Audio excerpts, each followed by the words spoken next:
Bismillahirrahmanirrahim. Assalamualaikum warahmatullahi wabarakatuh. Alhamdulillah, alhamdulillahillazi anzalal Qur'an hudan linnasi wa bayyinatin minal huda wal furqan. Asyhadu an la ilaha illallah wahdahu la syarikalah wa asyhadu anna Muhammadan abduhu wa rasuluh. Allahumma shalli wa sallim ala nabiyyina Muhammadin wa ala alihi wa sahbihi wa tabi'in ajmain. Qala Allah ta'ala fi kitabil karim. A'udzu billahi minasy syaithanir rajim. Ya ayyuhalladzina amanu taqullaha haqqa tuqatih wa la tamutunna illa wa antum muslimun. Raditu billahi rabba wa bil islami dina wa bi Muhammadin nabiyya wa rasulah. Para jamaah sekalian yang kami hormati, yang kami muliakan, dan insyaallah memuliakan pula oleh Allah Subhanahu wa taala. Di pagi yang sangat sejuk ini, kita sekarang sudah berada pada tarik 27 Zulhijjah tahun 1444 Hijriah, bertepatan dengan 15 Juli tahun 2023. Pada kajian seri yang ke-241 ini, insyaallah kita akan mengangkat tema berkaitan dengan apa sih yang menjadi resiko dari kehidupan kita ini di dunia dan terutama di akhirat kalau kita tidak mengikuti petunjuk dari wahyu Al-Quran yang telah disampaikan oleh Nabi kita Muhammad SAW kepada umatnya, ya, umat manusia secara keseluruhan, yang mana telah diturunkan Al-Quran secara lengkap dan kita jadikan sebagai bahan kajian rutin kita setiap Sabtu ini. Karena itu saya mengajak terlebih dahulu untuk kita senantiasa bersyukur kepada Allah Subhanahu wa taala. Karena Dialah Allah yang telah menciptakan manusia, menciptakan segala sesuatu kualitas kehidupan ini sehingga kita bisa menjalani kehidupan dengan baik, diberikan berbagai macam rezeki. Segala sesuatu diciptakan untuk manusia. Ya, fasakhalakum ma fil ardi jami'an.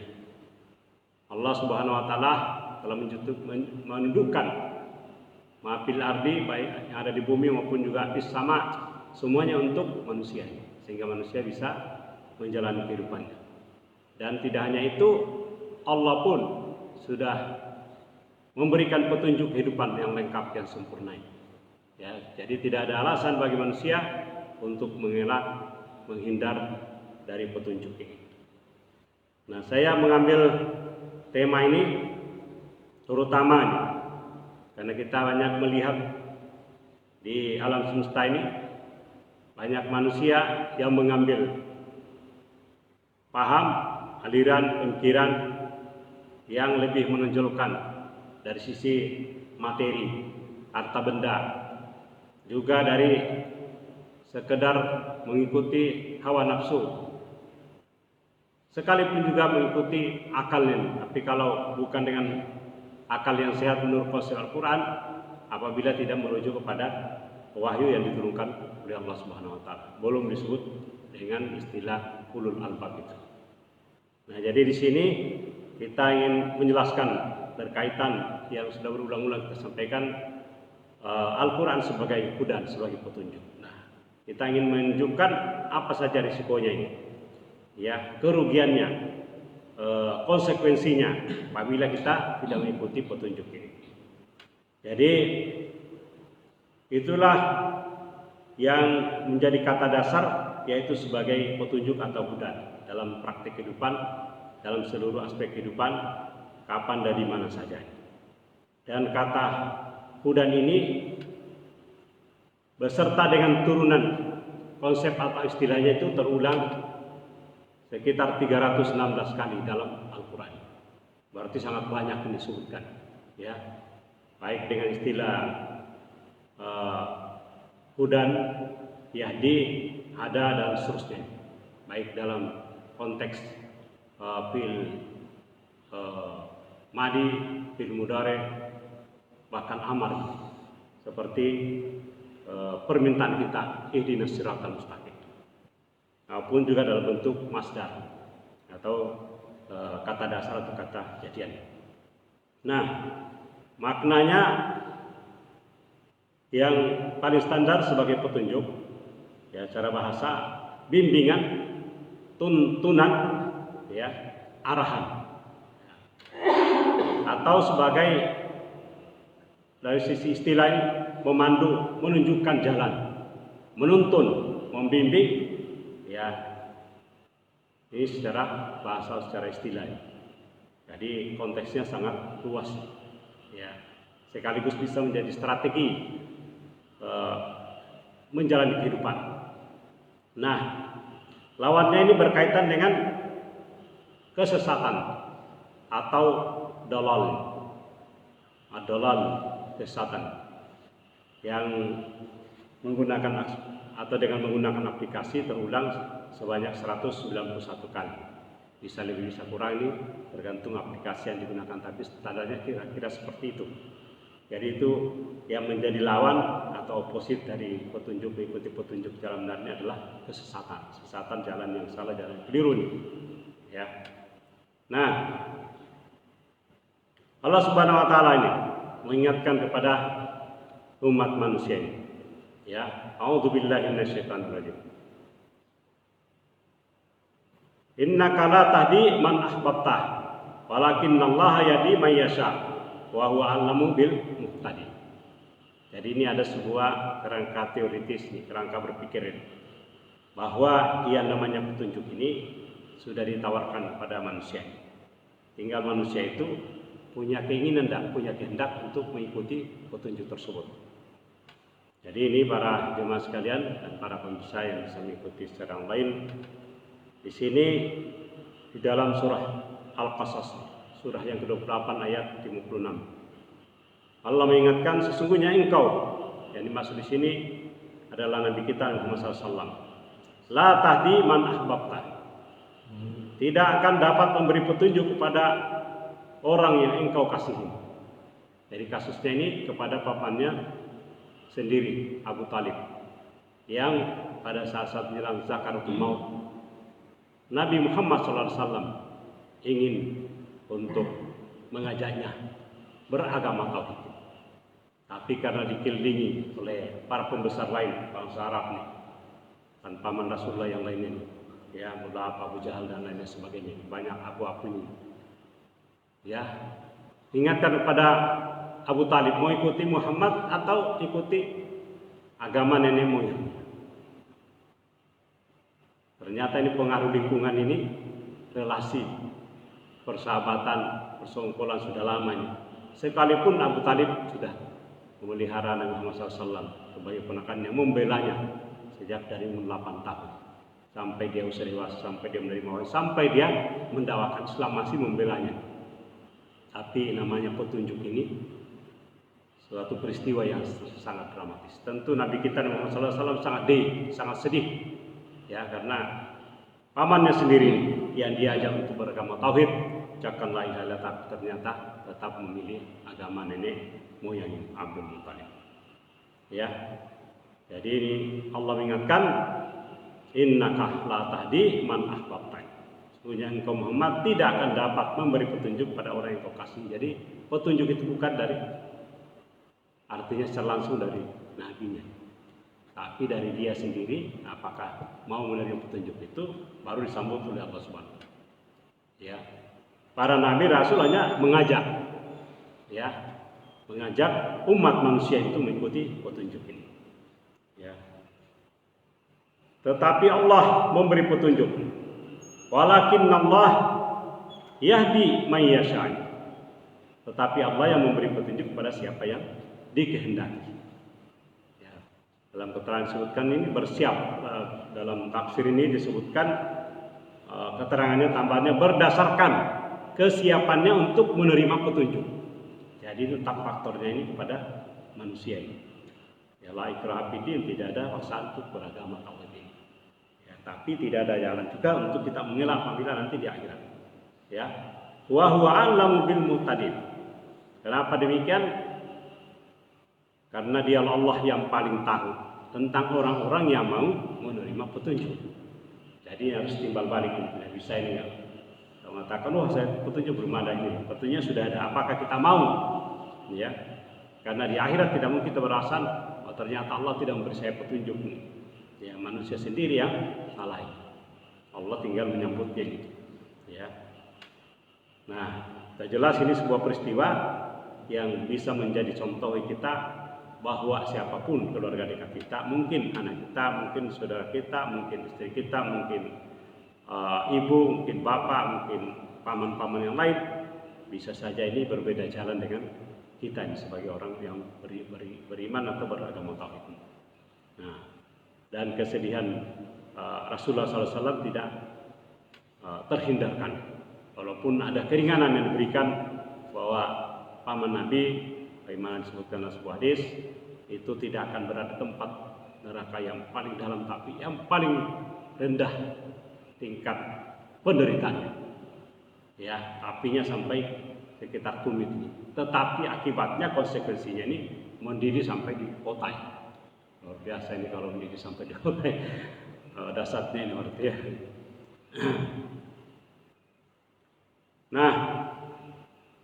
Nah ini ada kaitannya dengan hadis ini.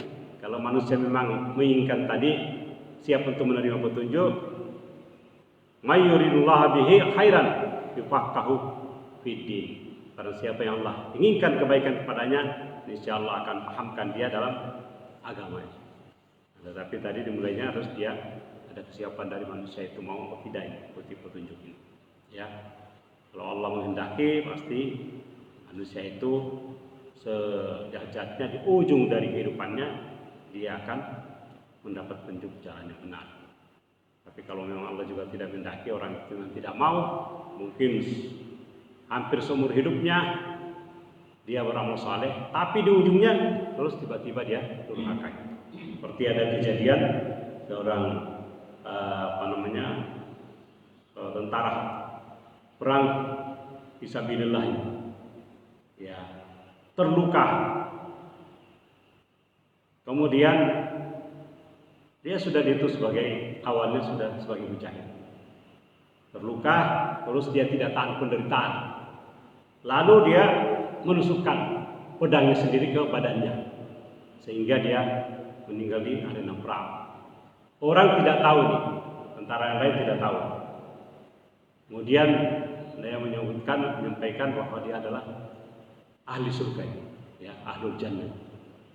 Kemudian Nabi Muhammad SAW dapat ilham bahwa dia adalah ahli neraka. Ternyata dia itu tidak tahan dengan penderitaan luka perang, lalu dia bunuh diri. Hampir ini salah satu contoh ini luar biasa nih. Kalau memang kita ini hati harus selalu mukallibal qulub ini harus terjaga betul hati manusia. Karena sampai ujung bisa saja manusia terjumus salah jalan. Nah, saya menyebutkan tadi bahwa ada kata kuncinya berkaitan dengan resiko atau konsekuensi dari manusia tidak mengikuti petunjuk ini. Yang paling standar yang sering kita baca itu, yaitu di surah Al-Fatihah, surah yang pertama, ayat yang ke-6. Karena ada di situ ada bil amar, perintah dalam arti kita doa. Ihdinas siratal mustaqim. Bimbinglah kami atau tunjukkanlah kami ke jalan yang lurus nih. Ya. Jalan lurus adalah jalan hidup. Keterangan dalam tafsir ini jalan hidup yang benar. Dia sebut dengan jalan lurus. Karena dalam Al-Quran banyak sekali Tuhan kami sebut siratal mustaqim, jalan yang lurus, yaitu jalan yang benar sesuai dengan ajaran Islam yang terkandung dalam Al-Quran dan hadisnya. Nah, jadi ada dua kemungkinan di sini.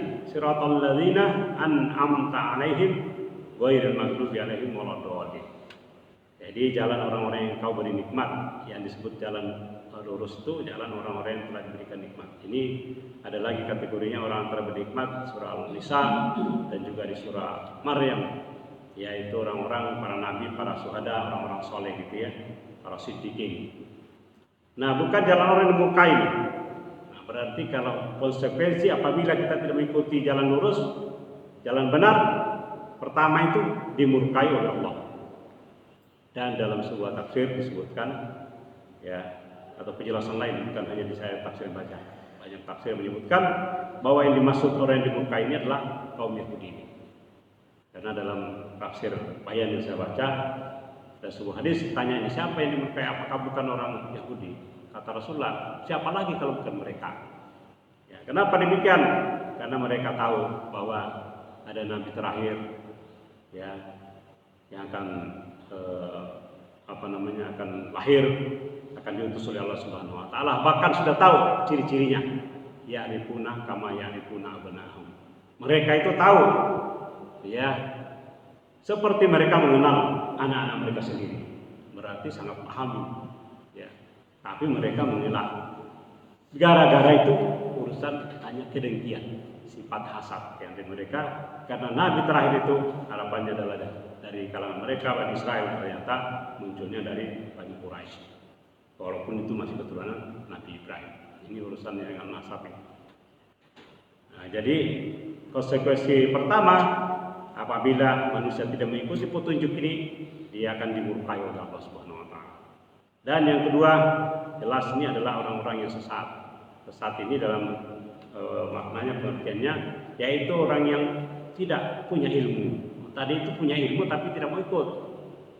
Kalau yang kedua ini malah tidak punya ilmu, ya, mencari-cari, menciptakan konstruksi ketuhanan, Tuhan selain daripada yang dijelaskan dalam Al-Quran hadis. Tuhan itu lebih dari satu, Tuhan itu bisa berjilma macam-macam dan seterusnya gitu ya. Disebutkan di dalam Al-Quran itu adalah kaum Nasrani. Nah, jadi yang istilahnya sesat tadi ini itu adalah istilah dalam bahasa ini, ada beberapa istilahnya. Yang dolin ini yang saya sebutkan tadi ada kurang lebih 191 kali.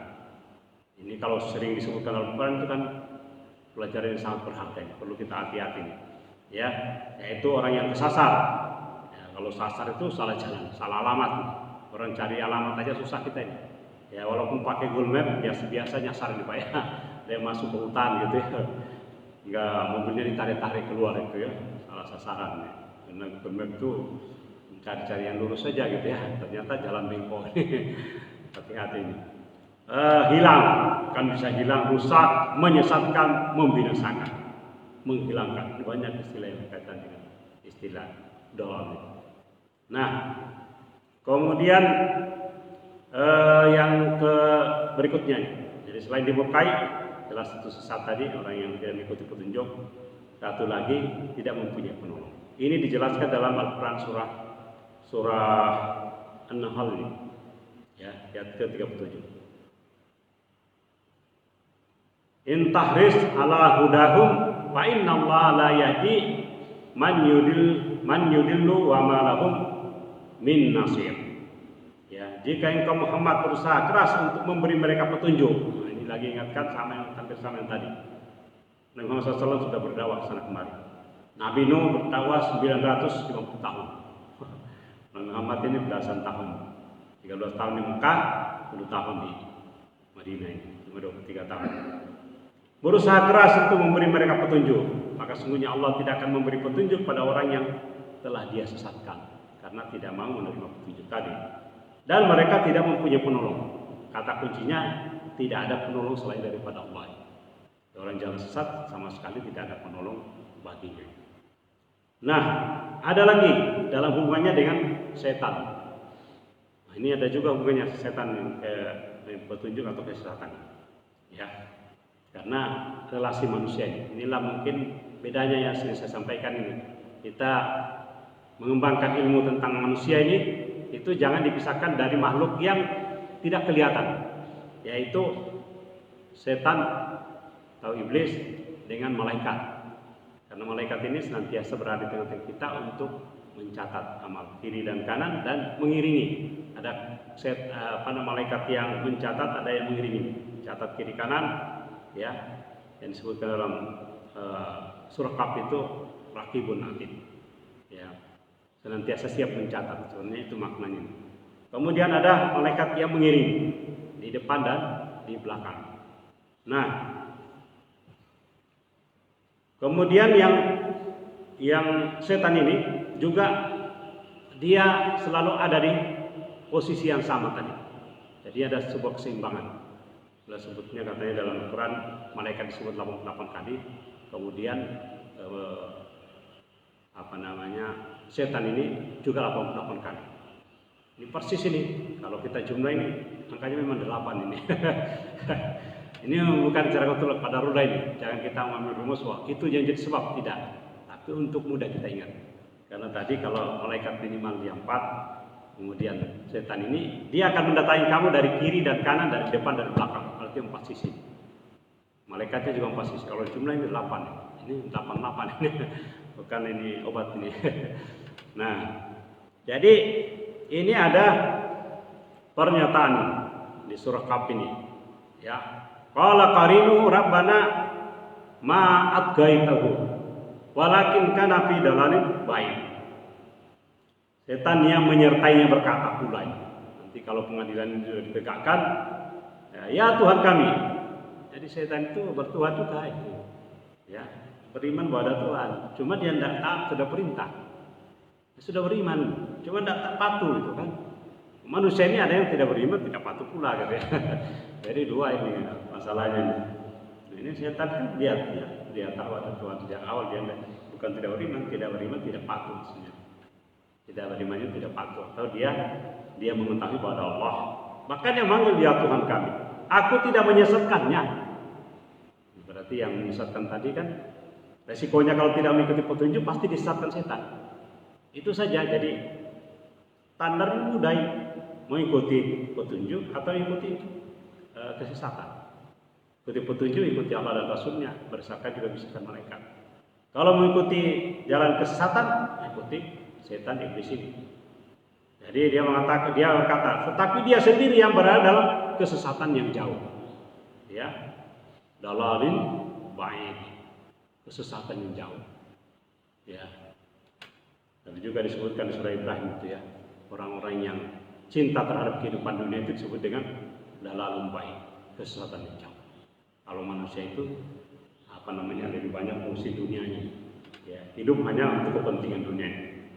Repot juga manusia ini ya, mengumpulkan macam-macam harta dengan cara korupsi gitu ya, ditumpuk-tumpuk, dicari-cari KPK ini. Ya, kalau sudah sampai pengadilan datang sendiri rupanya.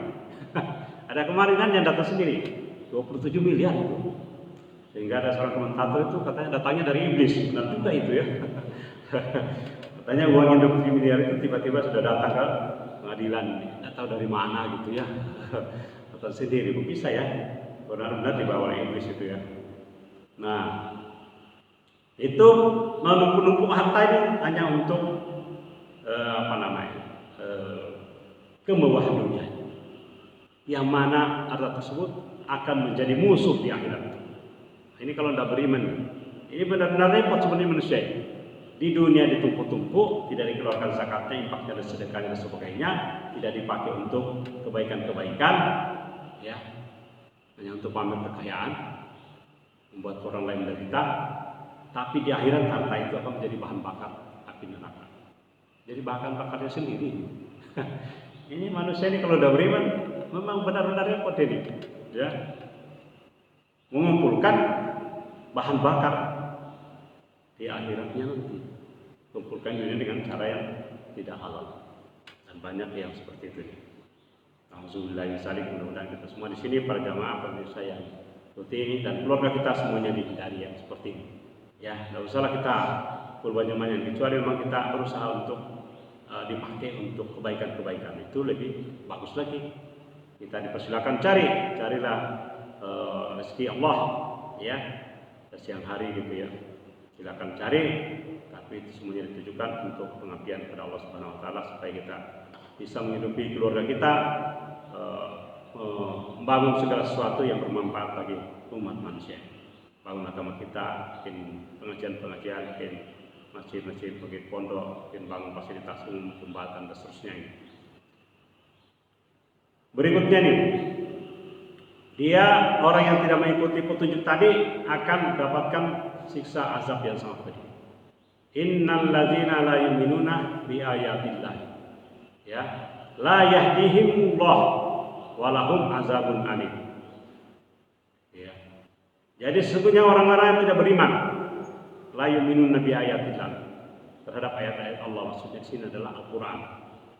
Ya, tapi juga ayat-ayat alam semesta ini. Kalau manusia tidak mengakui bahwa ini ciptaan Allah, itu juga mengingkari ayat-ayat Allah. Karena ayat Allah seperti yang dia sudah jelaskan terdiri dari ayat qauliyah, yaitu Al-Qur'an dan hadis, dan ayat kauniyah. Kauni segala sesuatu yang ada di alam semesta ini ciptaan Allah Subhanahu wa taala. Orang yang tidak beriman kepada ayat Allah tidak akan Allah beri petunjuk. Ya.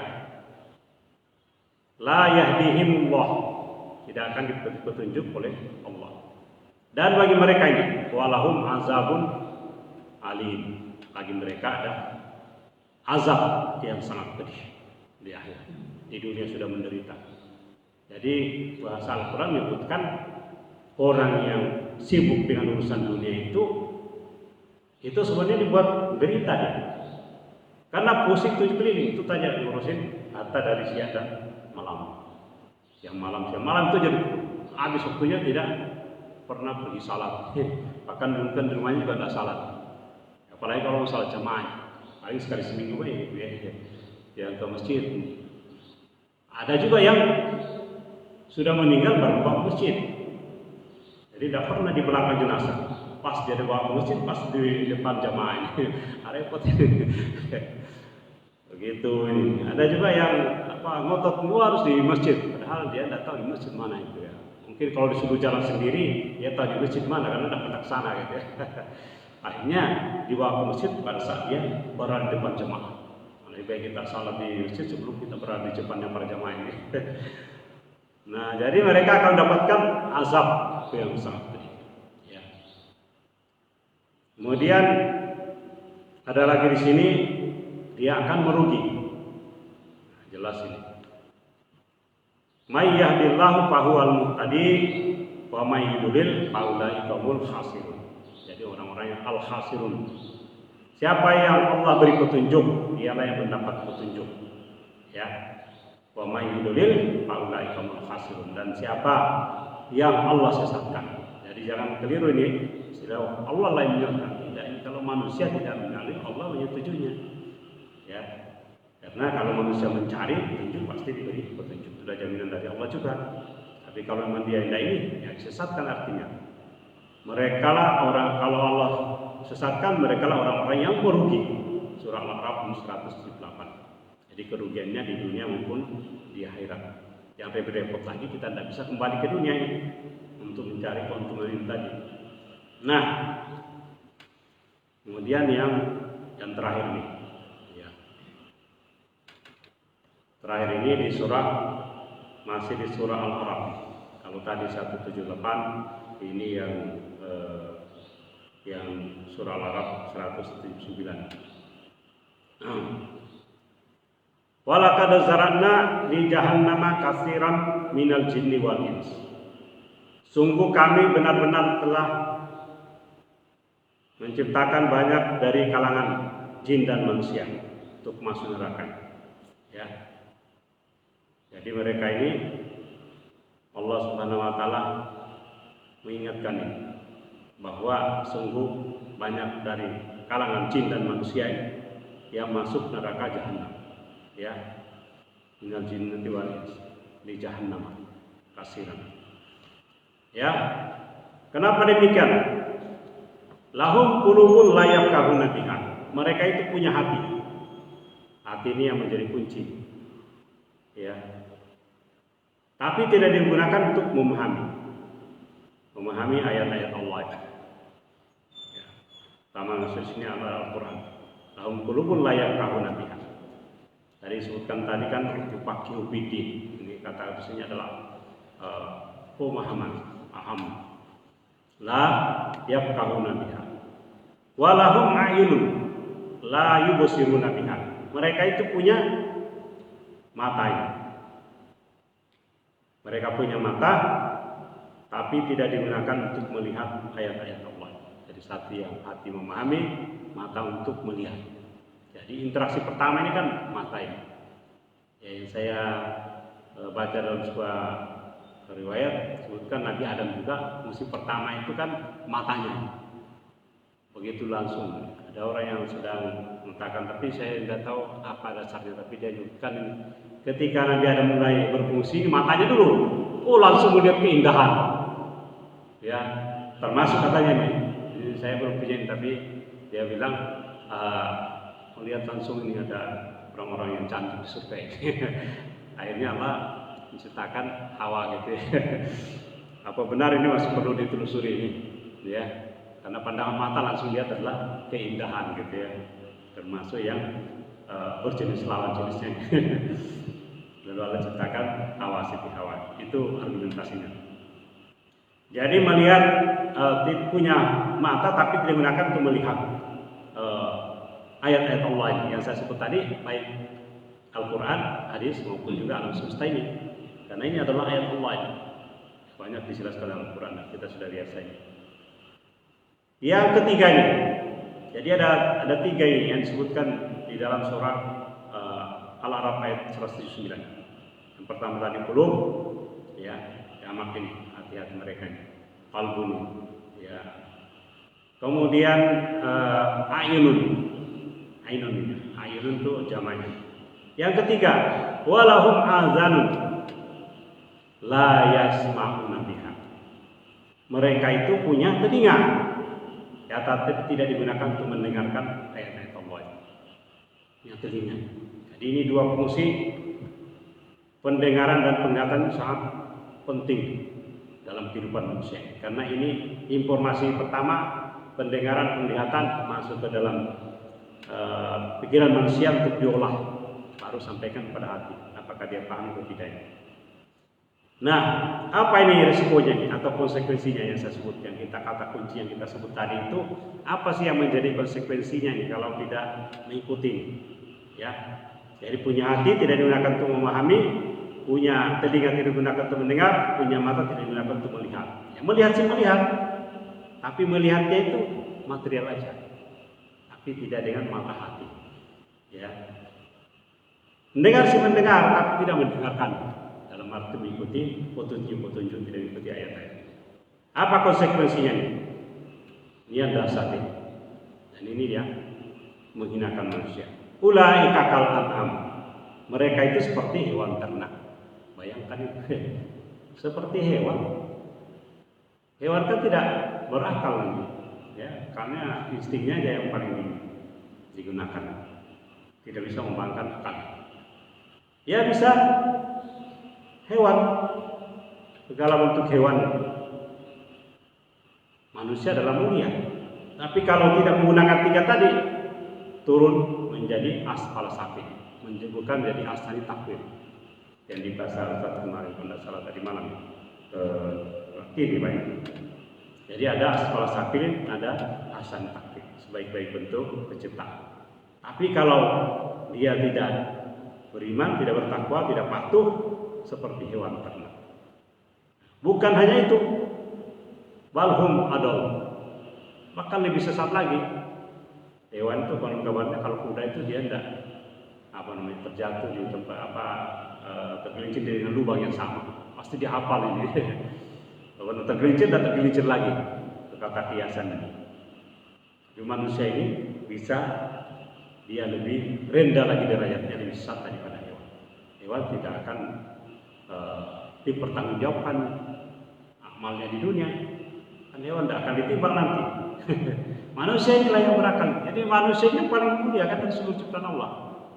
Sangat dahsyat ini manusia ini. Ya, dia sudah dipetunjuk oleh Allah, diciptakan dengan sebaik-baiknya, diberi petunjuk, diberi Al-Quran, diberi wahyu, diberi akal, bisa maksimalkan pendengaran, penglihatan, bisa mengembangkan fasilitas-fasilitas di dunia ini. Tapi konsekuensinya di akhirat ini, apabila tidak mengikuti petunjuk tadi, akan tersesat jalan. Dia akan tersesat dengan asap yang pedih. Ya, nah, ulaika hum ghafilun. Ulaika hum ghafilun. Mereka itulah orang-orang yang lengah, yang lalai. Nah, ingat ini. Ini sudah di akhirat ini. Jadi ini Al-Quran ini sejak dari peristiwa pertama sampai peristiwa terakhir selalu berkaitan. Anda salah pernah sudah kita bahas tadi. bahwa manusia pada saat ruhnya mau ditiupkan ke dalam jasad ini kan ditanya alastu birabbikum qalu bala, mereka mengatakan. Nah, itu katanya supaya tidak nanti terjadi ya, bahwa mereka mengatakan bahwa kami orang-orang yang gafirin, orang-orang yang lalai. Itu kata Allah sudah diingatkan masih di surah ini, surah Al-A'raf juga 172-nya di atasnya. Jadi sudah ingatkan supaya manusia nanti di hari tidak ada alasan untuk lalai. Nah, ini ketemunya di sini terjadi betul ini. Mereka itu orang-orang yang lalai. Jadi dalam Al-Quran ini sudah peristiwa-peristiwa yang paling awal nanti sampai di akhirat itu akan dibuktikan. Ya, jadi ada kesesuaian, pasti ada konsistensi, tidak ada pertentangan di dalamnya.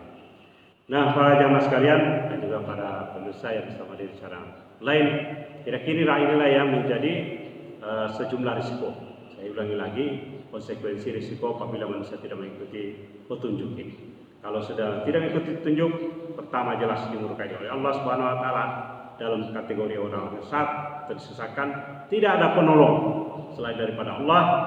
Kemudian dia berada dalam kesesatan yang jauh dan mereka itu akan diasap dengan asap yang pedih dan termasuk orang-orang yang rugi di dunia maupun di akhirat, serta yang terakhir itu diancam dengan neraka jahanam. Diturunkan derajatnya lebih rendah daripada hell. Semoga kita dengan menyimak ayat-ayat ini kita senantiasa berusaha meningkatkan iman dan takwa kita supaya kita berada di jalan yang lurus menjadi orang-orang yang paling mulia insyaallah. Inna akramakum indallahi atqakum. Semuanya orang yang paling mulia insyaallah adalah orang yang bertakwa. Demikian kurang lebihnya, mohon dimaafkan. Mari kita tutup dengan doa kafaratul majelis. Subhanakallahumma wa bihamdika, asyhadu an la ilaha illa anta, astaghfiruka wa atubu ilaik. Assalamualaikum warahmatullahi wabarakatuh. Silakan panitia ini membagikan suguhannya.